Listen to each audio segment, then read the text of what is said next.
Bonjour. Bonjour. Alors, est-ce que vous pouvez nous présenter un petit peu votre structure? Oui, donc moi je suis le gestionnaire de l'Escape Game de Dinan. Donc pour le moment qui n'a qu'un seul scénario avec deux autres scénarios en construction pour les mois à venir. Voilà. Ok. Euh, Comment vous est venue l'idée de faire un escape game? Tout simplement parce qu'ici on a une ancienne métairie en fait qui est assez grande et qui niveau entretien commence à peser assez lourd on va dire, et donc du coup j'ai décidé de réhabiliter le bâtiment que vous voyez derrière ici qui était totalement en ruine il y a encore 3 ans, et donc j'ai essayé de trouver une manière de le rentabiliser en fait, tout simplement en faisant les travaux pour pouvoir derrière créer une activité commerciale à l'intérieur. Sachant que dans le coin, en fait, je me suis fait une analyse de marché et qui s'est révélé que dans le coin, il n'y avait aucun escape game, en tout cas sur la région de Dinan. Sachant que ça se développe énormément et qu'il y en a partout dans la région. Donc du coup, j'ai décidé de créer un escape game et être le premier sur Dinan, voilà. Ok. Expliquez-nous en 2 mots qu'est-ce qu'un escape game. Alors l'escape game en fait ça vient du Japon. À l'origine c'est un jeu où vous êtes enfermé dans une ou plusieurs pièces et vous avez une série d'énigmes en fait à résoudre autour d'une histoire qui vous est racontée au départ. Donc les histoires sont vastes, il peut y avoir tout type d'histoires possibles et imaginables. Et vous allez devoir en fait essayer de résoudre une enquête, essayer de vous échapper d'un bateau, essayer de sortir d'un musée ou ce genre de choses en résolvant une série d'énigmes pour soit vous échapper, soit résoudre le mystère général. Voilà. D'accord. Est-ce que ça a un but d'animation pédagogique? Ça peut avoir un but pédagogique. Ici, par exemple, non. C'est vraiment une histoire qui sort de mon imagination, donc c'est de la science-fiction pure.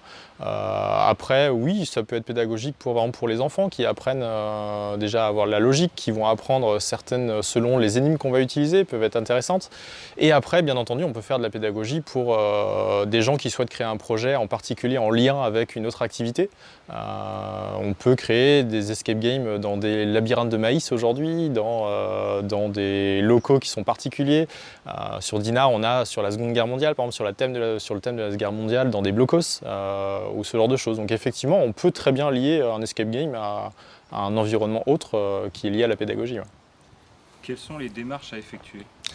Alors il y a beaucoup de démarches, ça peut prendre un petit peu de temps au niveau administratif globalement. Il y a quand même pas mal d'étapes à valider avant de pouvoir monter un escape game. Après, en soi, c'est aussi assez libre. Aujourd'hui, on peut créer un escape game assez facilement chez soi, sachant qu'aujourd'hui, on a quand même un critère qualité qui augmente puisqu'on a quand même une clientèle qui est de plus en plus exigeante. Donc on a besoin quand même de faire quelque chose de qualité.